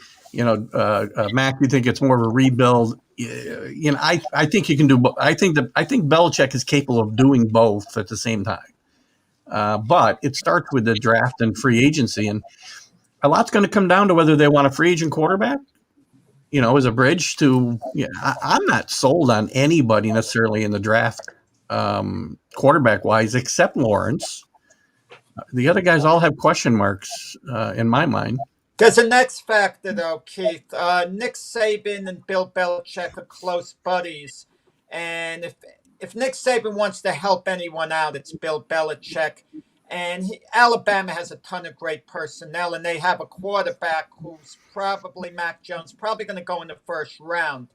Nick Saban will be honest to Bill Belichick off the record. If he thinks his guy is the real thing, he'll let Bill Belichick know. Take him at 15. Absolutely, don't let him go. Or he'll tell Bill Belichick, he could be a decent quarterback, but I would wait for the second or third round. So I'm sure Bill Belichick is getting advised by Nick Saban on a ton of Alabama talent. As far as Mac Jones goes, he played great quarterback, but I would think none of these other guys that we can talk about in the top 5, 6, 7 quarterbacks, whatever it is, benefited more than Mac Jones by the talent around him. I mean, look at any one of the three of us could have gone there and not fallen on our face, giving the ball to Najee Harris and throwing the ball to Waddle and Smith all year. I'm not sold on Mac Jones just yet. And I wouldn't take him early for sure. But as you said, Jack, if he falls in the third round for some reason, I'm drafting somebody. I like the wide receiver class. If somehow they find a way to fall into Waddle or Smith, I'd take them. And you signed a free agent quarterback. There's guys like Jacoby Brissett who really flourished in the system here before they traded him, and some other guys, and maybe pick a quarterback back. Let's find one in the 6th round. We had good luck there before, right? And there's going to be Ian Book is going to be available, late in the draft, and he's a guy that I love, and I would not mind seeing them pick late. Well, Keith. Answer your question. I want the best player available, and I don't want to trade out of that position right now. Well, Keith, as you said, there's a very good wide receiver class, but the Patriots have really made a living off tight ends in their history, right? Ben Coates, you have Gronkowski. I mean, you guys, Ron I can go back to Russ Francis. I mean, you guys have had some really great tight ends in the history of the team, and it really helps the ball control offense, and that you guys like to run over there that the Patriots have run for quite a while. Bledsoe was maybe a blip where he threw way downfield all the time, but he still had Ben Coates. So I mean, I would if just to put something in the Patriots' ear, if you can't get a great receiver, I mean, a wide receiver, a great tight end would help you guys out a lot.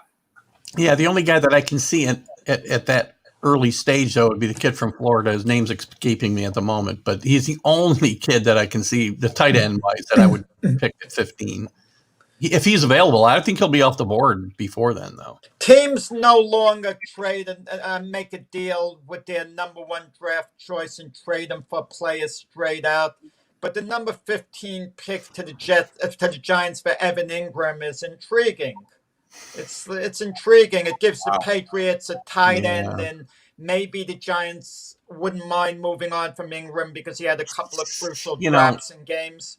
I've been an Ingram admirer for, but here's the thing, the thing that Mac mentioned with all those great tight ends the Patriots have had, they all had one thing in common. They all caught the football. Ingram has some struggles catching the football. He's a great athlete. Yeah. And he could be the best tight end in the NFL, but he can't catch the ball. Byron Williams was on, and he said he had a problem when he first started. Bill Parcells sent him to a concentration class where he actually had to stay on the team. He had to go to this class because he had a problem of holding on to the ball, whether it was because he was running before he caught it, but he wasn't looking it all the way into his hands. And it was just interesting to me that I never heard of something like that, and I've been around football for a long time, so I never heard something like that. And I was thinking maybe Byron should call Evan Ingram, maybe suggest that. But, then it made me think about the wide receivers for the Patriots, right? I mean, they have a problem getting open, and when they do get open, they have a problem catching the ball when it's right there.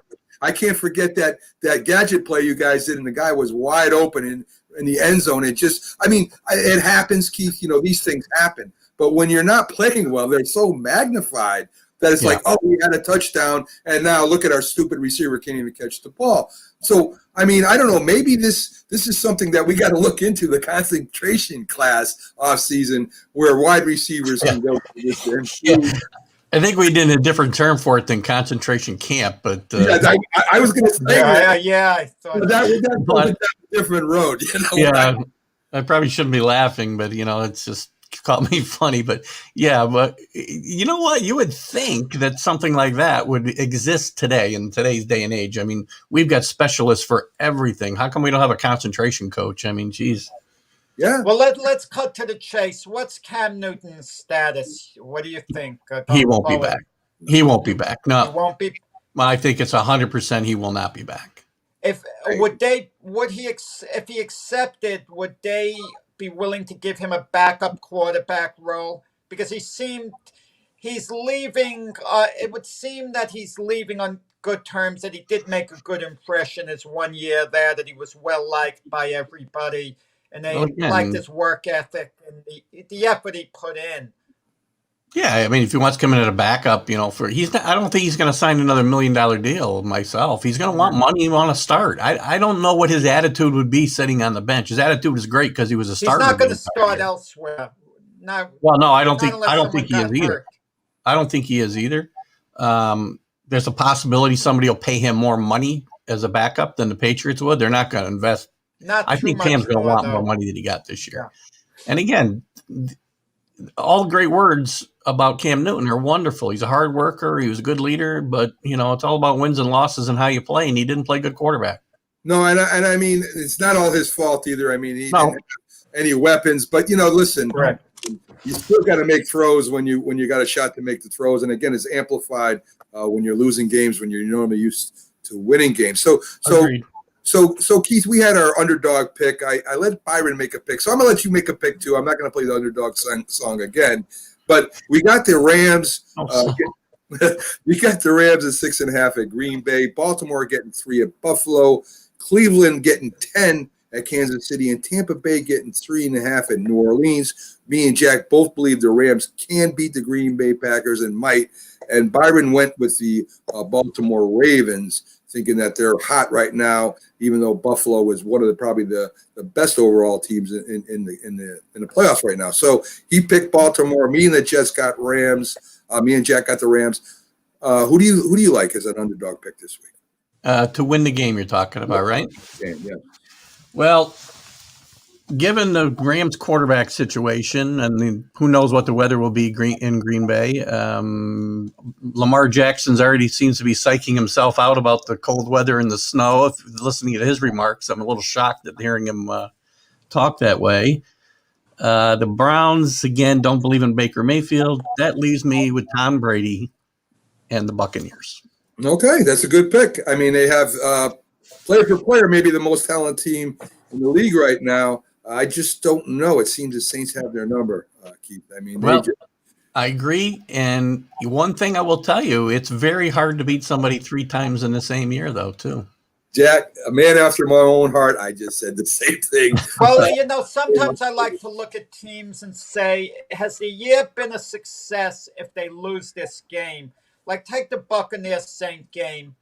If the Buccaneers lose, you can make an argument the year's been a success. You can maybe make that argument, right? They've been a lot further this year than they've gone in a lot of years. Yeah. But for the Saints, if they lose, the year hasn't been a success. Forget their regular season record. They would have gotten bumped in the first round of the playoffs once again. Cleveland, it's a success if they lose this game. The year's been a success. It's already been a success, yeah. Right. The Chiefs, if they lose this game to Cleveland, the year hasn't been a success despite a 14-2 record. And now you get like the Ravens and the Bills. But when you consider the expectations for the Ravens, it's nice the way they bounced back and got it together after hitting a slump. And the Bills got over the hump by finally winning a playoff game. But who needs that game more, really, the Ravens or the Bills, from that viewpoint, the year being a success? That's a great question, because I think they both need the game I think they both need it. Who needs it more? I think myself, the Ravens, because of the expectations before the year, their failure last year against the Titans. I think it's probably more important for them. Although, again, for the Bills' progression, they did win a playoff game, so that's a step in the right direction. You could say the year's been more successful than last year, but I think it will be a huge disappointment to the fans in Western New York if they do lose this game. Yeah, Which I don't think they will, by the way. Well, let's take it to Do the you next. think they will? Did you say you would? You think I think the Bills will win. Yeah. So let's take it to the next game, Keith. The Rams, 2 years ago, Super Bowl contender, fell off the map yet last year, are back in it again, playing really well, except for a couple hiccups. Green Bay again has a great record. They have a chance to go to the championship. They got destroyed by the 49ers last year. It seemed like they didn't even have a good year because of what happened to them. And the Rams have one of those types of defenses that the 49ers have. They can rush the passer. They got they probably have better defensive backs than the 49ers had last year. And they got a good running game. So, if Rodgers doesn't win this game and the Rams do, are we going to hear all this stuff about, well, they didn't get enough help and in the beginning of the year and they got done this? So isn't that a huge disappointment for Green Bay if they don't win this game? Yes, definitely. And you will hear those gripes that they went out and drafted a quarterback and didn't get Rodgers more help. If they shut down Devontae Adams or Devontae, what? Yeah. Yeah, yes. Devontae Adams. You're right. Got mixed up with Jamal. I haven't had. Yeah, right. I'm like, wait a minute. There's two guys, right? Yeah. So, Keith John Adams. The president. If they can't stop John Adams, then they got a huge problem. That's right. But you know what? You're right. The defensive backs on the Rams are much better than the 49ers were last year, I think. And the front four is just phenomenal. Yeah.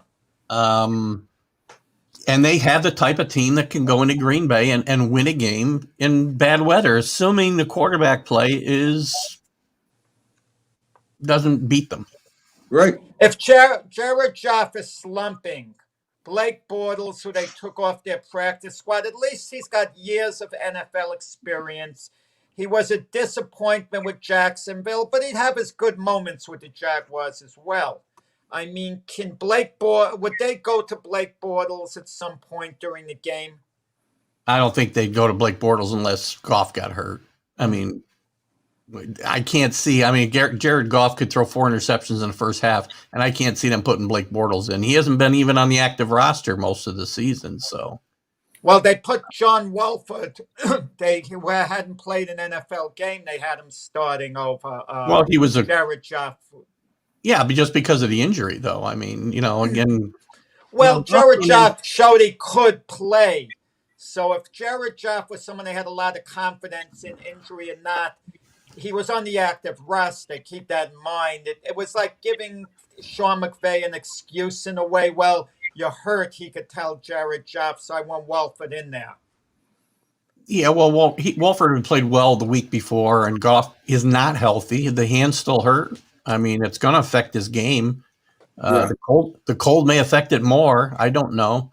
But Keith? But can you imagine Aaron Rodgers being on the active roster and the backup playing, and the coach saying, Matt LaFleur, Aaron, you're hurt. You have a bad thumb. I'm going with the backup. Yeah, no, absolutely not. But we're talking about Aaron. Keith, wait a minute. Bad thumb, Jack. It was broken.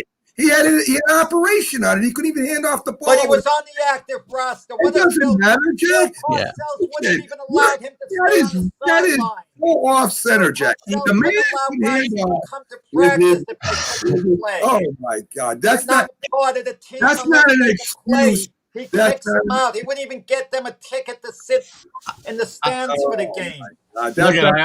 It's also a big difference talking about Aaron Rodgers, one of the greatest quarterbacks in the history of football, and Jared Goff. You get Rodgers on the field if at all possible. Whatever. If he can stand up, he's going to play. Excuse. Oh my God. Anyway, Jack, thank you for getting me upset today. I was having a nice show and doing well, and you said excuse. Anyway. Keith, so before we get to Brett, I want to break down the two games more, but I want to talk about some news in the AFC East, a hiring that the Jets did, the San Francisco 49er defensive coordinator, who has done a great job over there with the 49ers. You got to give him that. He's going to be bringing over coaches and probably some players from the 49ers with him moving over there. What do you think about the hire? You know, everything you hear about him is very positive, very upbeat.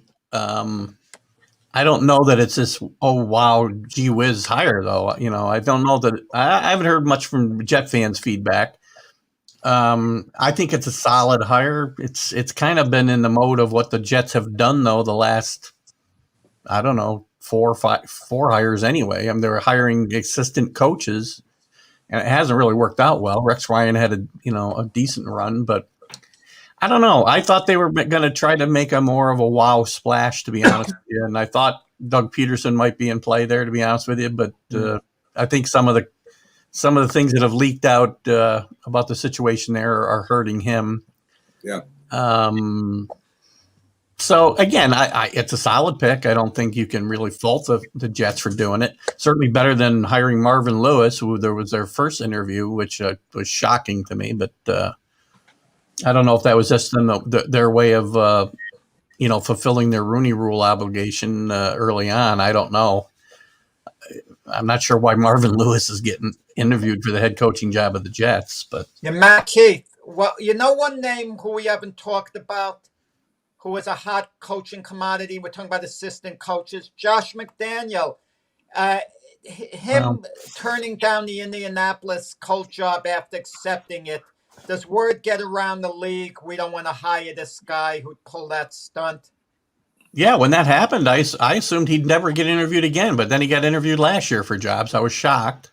How come not this year? No, the bloom's off the rose. I mean, look at the offense this year. I mean, people would have a hard time selling Josh McDaniel, I think, this year, based off of the results of the Patriots' offense. And again, the Indianapolis thing is going to follow him around. So he better hope he's got some kind of handshake agreement with, Bob Kraft for taking over for Belichick when he's 90.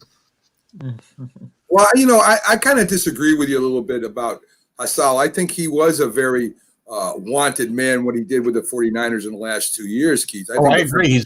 I agree. He's a hot commodity.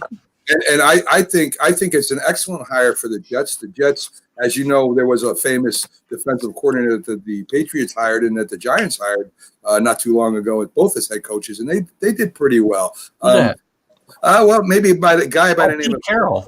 Pete Carroll, I remember that. Yeah, a couple of coaches from the New York area that both were defensive coordinators to begin with. I think it's an excellent hire for the Jets. Enough with these offensive coordinators who come in there with their pie in the sky, double reverse throws, and their, the double, triple motions. Get in there somebody to make you solid, aggressive, hard playing, and turn the culture around. I think that's what the Jets really need as a new culture change, like the Giants needed, and the Patriots finally got when Parcells and Belichick, successfully took over their franchises and kind of changed the culture there. And I think this is a great hire, Keith. I really do. I think. Well, I don't think he's a bad hire, as I said before. I think he'll do fine. He needs to bring in I think he needs to bring in a strong offensive minded coordinator, somebody who can work with quarterbacks and either fix Sam Darnold or figure out where they're going. In another direction. I really think the Jets would be off center to really pick Fields at number 2. I hear fans clamoring for him, man. I think the kid's got injury problems going back to high school. And, he didn't play, except for Clemson. He hasn't really played a great game against a good team. I saw mock draft him falling to 15 to the Patriots, Justin Fields. It's possible. I would hope, to be honest with you, they wouldn't pick him. I'd rather, Not Belichick's style to do that. No, I don't think so. I don't think they're going to, at 15, I don't think they're going to take quarterback unless they do something crazy and trade up, which is not his, MO. He moves, he's going to move down. But Keith, there are a few other good quarterbacks out there. The Florida quarterback, I think it's the BYU quarterback. I mean, there are other quarterbacks that don't have as much press because they're not in Ohio State as Field that have had a good year. I think there's someone from Montana State too. The last thing, Ty Lance, I think his name is. Right. Listen, I've seen mock drafts that have them getting either Zach Wilson or Lance at that spot. And I'll be honest with you, Zach Wilson, the things I've not heard great things about Zach Wilson the last 2 or 3 weeks. There's a lot of questions about his makeup. You can't question his talent. His talent's there, but there's a lot of questions about his makeup and that he's not, his character. Basically, they're saying he's a spoiled rich kid and he's going to have some trouble in the NFL, but we'll see. His uncle owns JetBlue. That's what I hear. Well, there you go. There's a connection. Well, there you go. Yeah, that's it. So that means he's going to the Jets, Jack, because they own JetBlue. So. Well, listen, the Well, there you Jets go. draft after number 2, they go number 23. Right.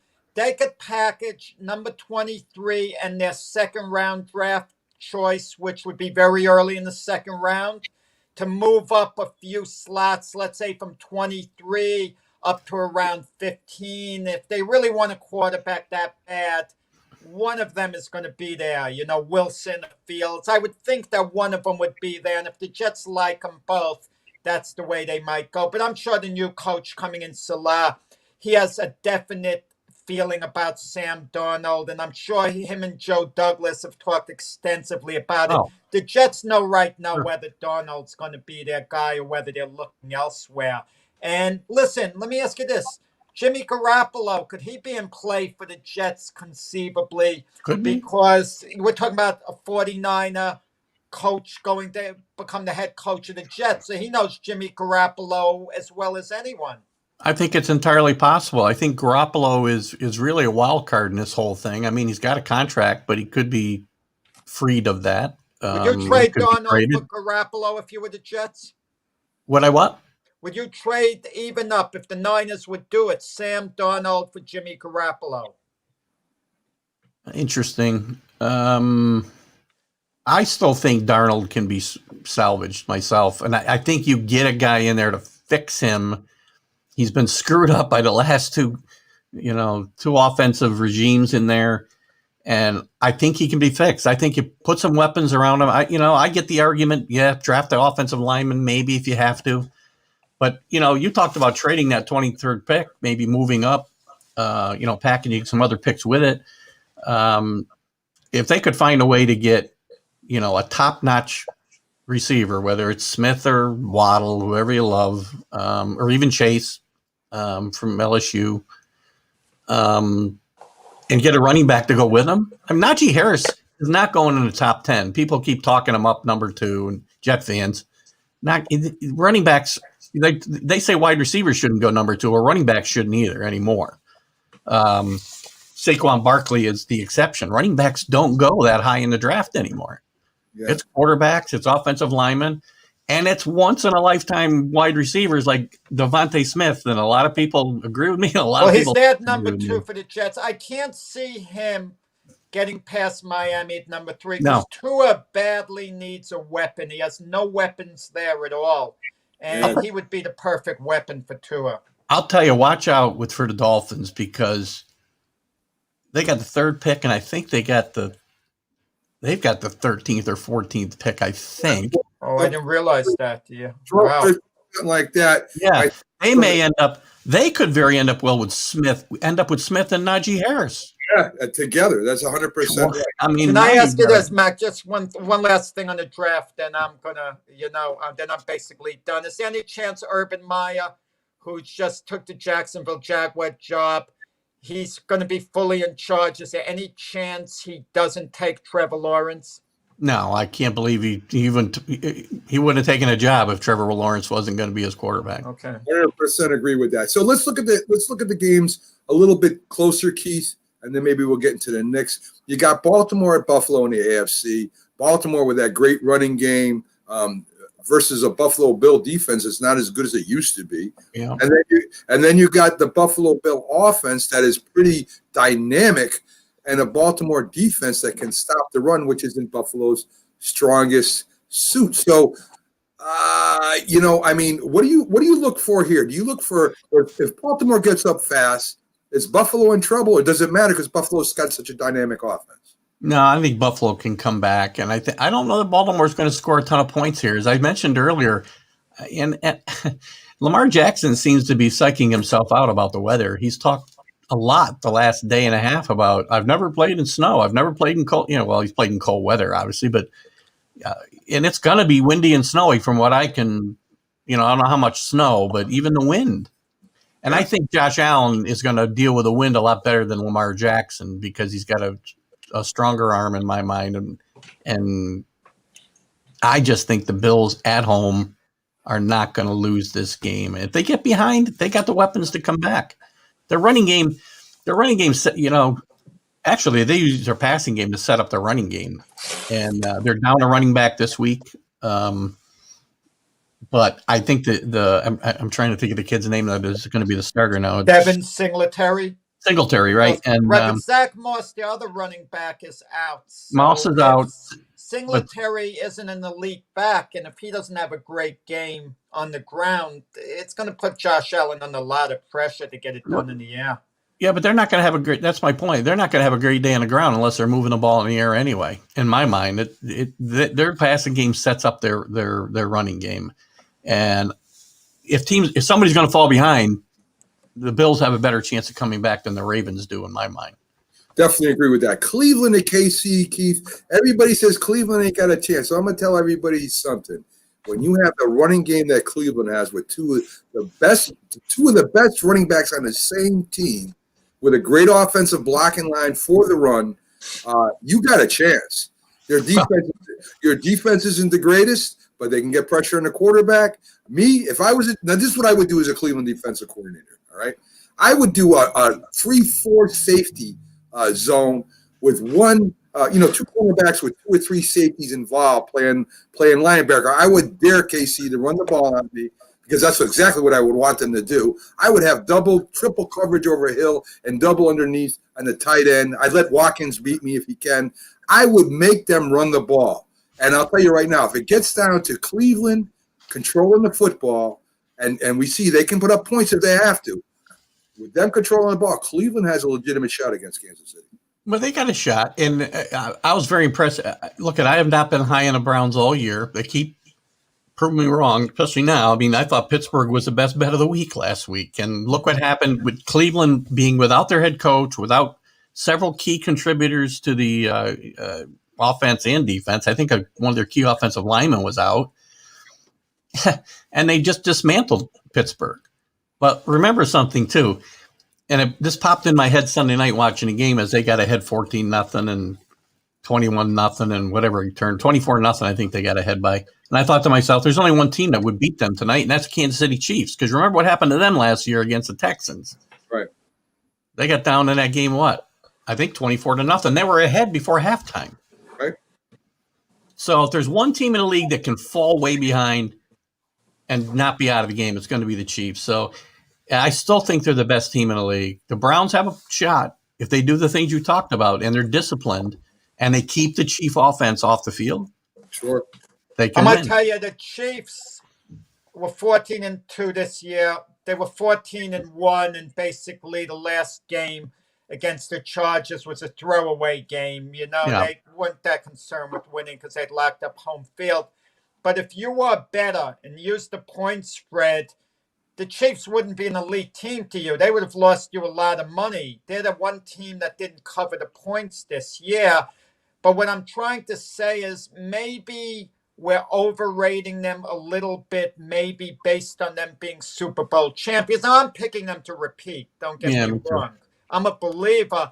But maybe, just maybe, we're overrating them. Because let's make believe the 49ers held on last year when they had that 10-point lead in the Super Bowl with 7.5 minutes or so to go.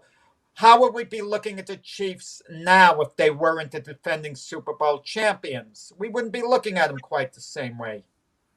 Yeah, but if they weren't the defending Super Bowl champions, I don't think they would have had some of the sleepwalks that they had in first halves this year. And I said early in the year, at least midseason, maybe even before, that the biggest challenge to the Chiefs would be boredom. Because they're going to win the division. They had a 4-game lead early. And it's proven out. They have been a little lackluster But they've turned it on and won most of their games. Have they covered point spreads? Yeah, but that, except for if guys like me who might have $1 or $2 on a game once in a while, they don't care about that. All they care about is wins and losses. It's easy to forget, Keith. You said they sleptwalked. Not really. If you recall, the Raiders did beat them earlier, and the Raiders pulled to within one game with a few games left in the year, and then the Kansas City beat the Raiders in a close game in the rematch, and then the Raiders fell apart, and the Chiefs continued to win. Well, I don't think the Raiders ever got like a game behind. I don't think after midseason the Raiders ever got to within a game. I think they might have been. They were fighting for a wild card. The Chiefs had a decent lead. I mean, that game was early. I think that game was in early October. The game they lost to the Raiders. And that gave Raider fans some hope. But I mean, I don't think that the Chiefs were ever in any danger of losing the division, and I think they knew it.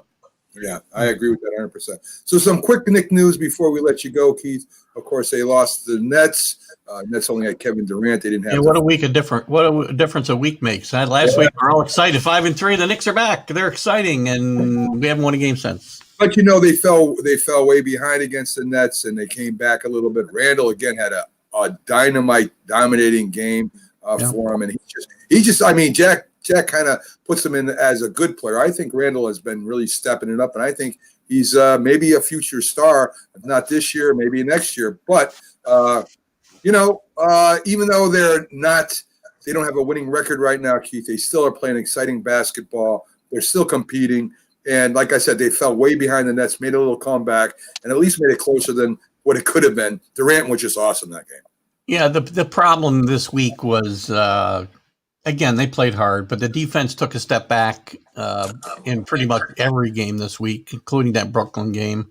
The shooting has been atrocious outside of Randall. I mean, Barrett, I think, shot about 30% for those 4 games. And if you're starting small forward's going to shoot 30%, you're not going to win a lot of games. Kenny Knox has stepped up a little bit and played decently the last 4 weeks. That's a plus. And, Randall and Barrett have played a lot of minutes, and I think it started to show this week. That'll help because Toppin's back now. They're easing him back into the lineup. Quickly's kind of stepped back a little bit, which is to be expected, I think. There's going to be some peaks and valleys with this team, and I still think, they're going to play an exciting brand of basketball. I think they're going to have a chance to play 500 squeak into the playoffs. Listen, they've missed Burks a lot. He's only played 3 games. He played very steady. They signed him to be that kind of influence, and they need him back because they're getting very up and down play in the backcourt with Quickly, and Peyton's been up and down, and they just got to get more consistent. And Thibodeau said the other day, we got to get back in the gym and practice more, and just get it back together. He's keeping a pretty positive spin on these last 4 games. Considering his past track record, and is Austin Rivers going to start for them now? Because I noticed they're kind of slipping him in the starting lineup. That wasn't the plan when they got him. Who was that? I'm sorry. Austin Rivers. Well, Rivers has played really well and steadied the team a lot. He's a. I wouldn't be surprised to see him start on the point. At least here and there. I mean, I think he's a positive influence on the young kids, and you need somebody. You got to have somebody out there to kind of steady the ship when things start to go bad. And Rivers has played pretty well since he came back from injury. So I wouldn't, if he doesn't start, he's going to get major minutes. So yeah, definitely. So Keith, we're going to let you go. We're getting down too close to the end of the show. We got one more segment to do. Guys, go over to TGI Sports Talk. Check out his show. It's awesome. And he's also on the Northeast Streaming Sports page where we got a bunch of shows together. Gosh, we're growing huge. What's going on? We're exploding. It's crazy, isn't it? It's crazy. So I got a couple shows to send to you to check. So beautiful. Beautiful. So, Keith, have a great weekend. Watch the games. We'll see you again next Friday for your weekly visit, which we enjoy immensely. Have a great weekend and have fun, Keith. You guys have a great weekend. Jack, don't get Mac all excited here. He's got a long weekend ahead of him. Listen, Mac didn't even give me any credit for nailing the trivia question. Oh, here about we go. Cedric Maxwell being. I heard that. That was a great job, by the way. I would not have Yeah, got but that. Mac Great wouldn't job. give me any credit. You know, he just kind of wanted to say, okay, good, you got it right. Let's move on. Well, I'll give you an attaboy right When I now. get it wrong, he gloats. Yes, I'll I give you do. one Gloats attaboy. whenever I miss the trivia question. You take care, my friend. We'll see you Take next care, guys. Have a So there you go, Jack, the great Keith Engle. Folks, we're going to have a quick break. We'll be right back on the other side with another segment for you as we go ahead and we wrap up our show. Great segment coming up in this day in sports history where we have a great time going over a lot of great stuff. So stick with us. We'll be right back and see you in a couple.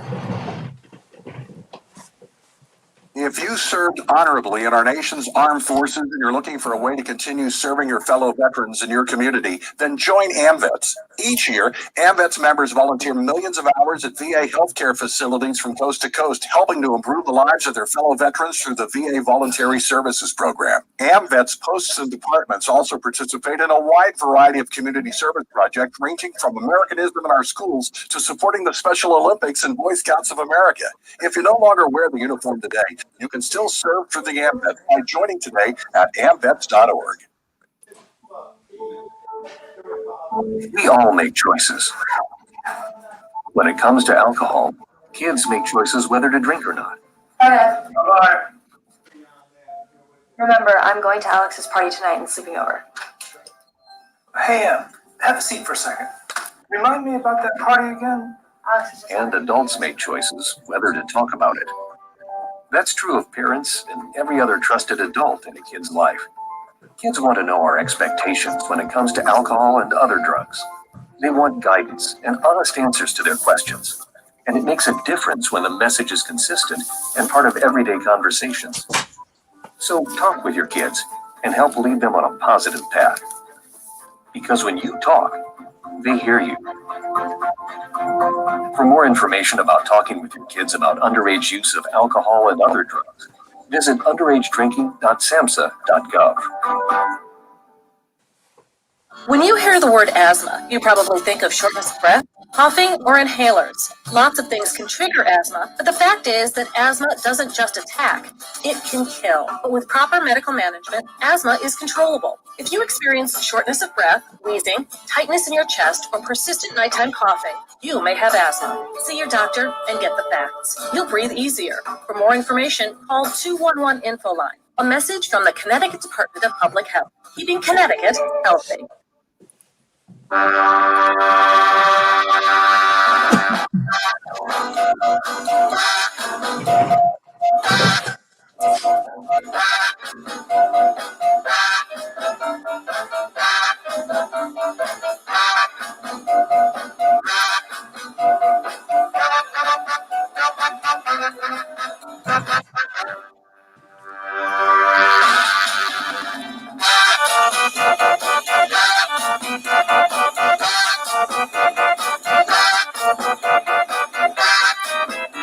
Good morning, everybody. Welcome back to the Mac and Jack Sports Show.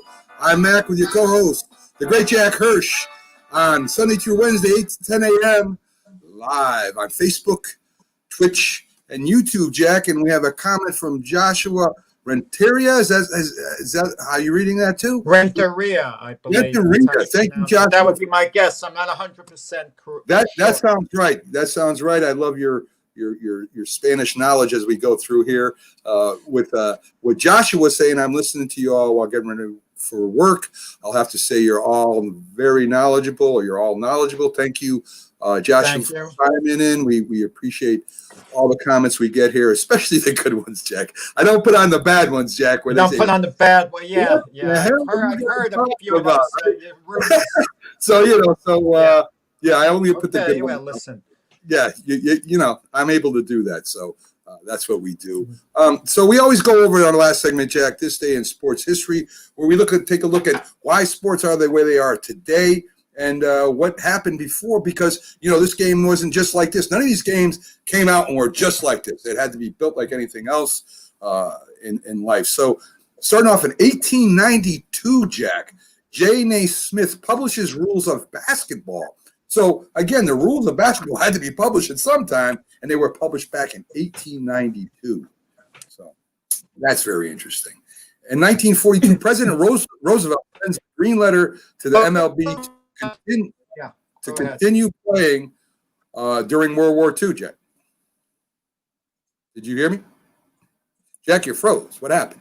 Well, I'll continue without you till you get unfroze. Yeah, Go ahead. You hear me, Mac? Yes. Okay. People don't realize a lot of great players went into the service during World War II and lost valuable years out of their career. A case could be like Ted Williams, who had 521 career homers. Had he not missed 4 years of service, and you add on to that total, and then, a number of players, a number of great players, stats suffered a little because of that. DiMaggio being one of them too, Jack. So in 1957, the Brooklyn Dodgers signed a 5-year lease with Ebbets Field, only to move the following year to Los Angeles, Jack. So much for enforcing contracts. They broke the heart of the borough of Brooklyn, but had the Dodgers stayed, the Mets wouldn't have been born. So I don't want to say there was a happy ending, but the Mets were a good thing. The 1969 Miracle Mets, there was nothing like it. It was unbelievable. Yeah, the Dodgers was a huge heartbreak to New York, the borough of Brooklyn. In 1958, the Yankees signed a $1 million deal with WPIX, so WPIX could broadcast 140 of their games. So it started a long time ago, Jack, these contracts. $1 million then is probably like $50 million now, Jack. Oh, yeah. I mean, it's amazing the investment, what it turned out and what teams cost today. I mean, it's mind-boggling. It definitely is.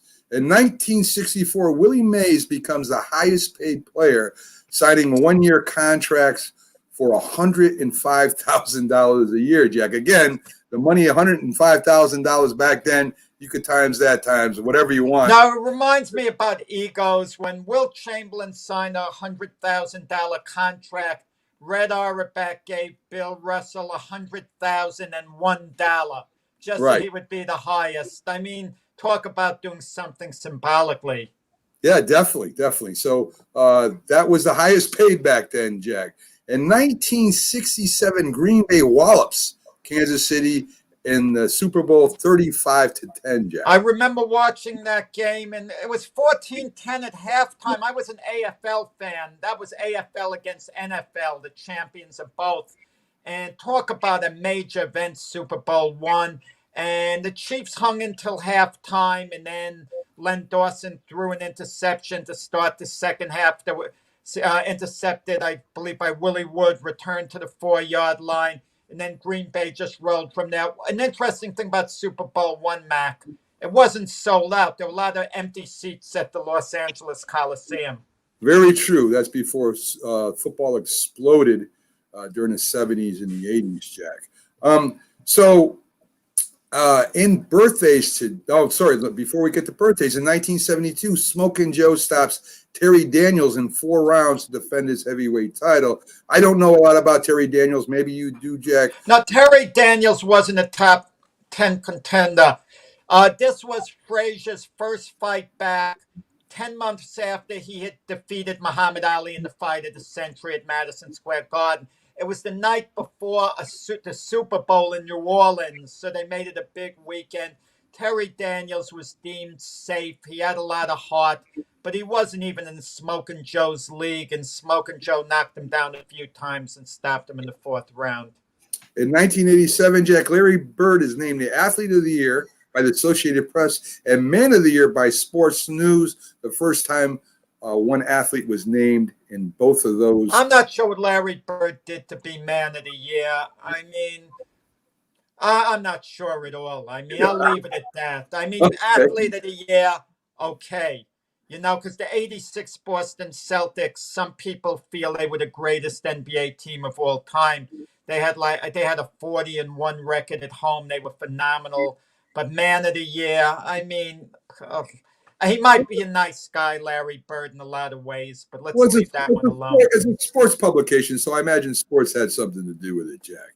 And Let's see. We got 1994. The great Lawrence Taylor retires, and if you remember that year, Jack, that's the year Dallas went to the Super Bowl, and the Giants took them down to the wire. I think it was the last year of Phil Simms as a Giant, too. I think Dan Reeves was the head coach. They gave Dallas all they could handle. I think they lost either in overtime or at the end of the fourth quarter.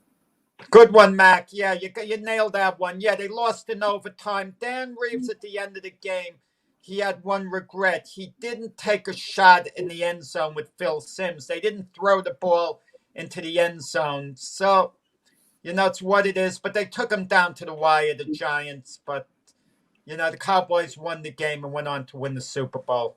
Well, Jack, we're coming down to the end of our show right now. I want to thank our guest that came in today, Byron Williams. Always a thrill to have him on.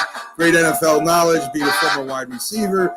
Great Keith Engle from TGI Sports Talk, who always does a great job. And tomorrow, Jack, is our debate show where we have Dr. Paul Semendinger, Yankee historian and expert, will be on with us, and we'll debate some of the hottest topics from the past and of today. And we'll have a lot of fun, Jack. So I'll see you tomorrow. See you guys tomorrow, same time, 8 to 10 a.m. on Saturday for the Mac and Jack debate show. Have a great weekend, folks.